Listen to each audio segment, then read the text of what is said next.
पावसाचं ये जा सुरूच होतं आणि त्याच्यानंतरून मग म्हटलं तरी पण छत्रीच घेऊन आली मी, कारण की पावसाचं खरं नसतं.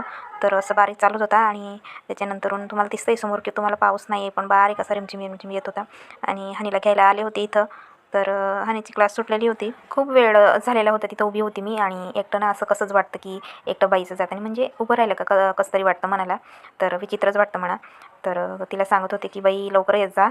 मग त्याच्यानंतरून आली आणि बघा काय सुरू झालं तिचं. तर ड्रॉइंगची बुक पूर्ण नवी आणलेली, ती पूर्ण 2 दिवसात तिने भरून ठेवलेली होती बघा. तर तिला आहे ना ड्रॉइंग करायला खूपच आवडतं. आणि अक्षरशः पोरांना जास्त करून ड्रॉइंग करायला आवडतच म्हणा. जेवढं आपण घरातलं वस्तू किंवा कामं आपण आवरत असतो तेवढेच परत खराब होत आहेत. तर पसारा पडलेलाच होता. हनी आलेली होती म्हणजे पसारा झालेलाच असतो घरामध्ये. तर पोरं काय सामान काढता आणि परत ठेवत नाही जागेवर, असं होऊन जातं. मग म्हटलं तिला जागेवर सामान ठेवत जाईल, पण काय ऐकत नाही ती. तर परत तिचं बॅग आणि सगळं वस्तू जे होते ती मी आवरून ठेवत होते. आणि परत झाडझूड करायचा पण वेळ झालेला होता. म्हटलं चला सगळं आवरूया परत आणि परत झाडझूड करून घेऊया, कारण की संध्याकाळची वेळ झालीच होती. बायांना म्हणजे अशी आदत पडून जाते की घरातलं जर आवरलं नाही ना तर मनाला म्हणजे शांती वाटत नाही आणि जीवाला पण नाही.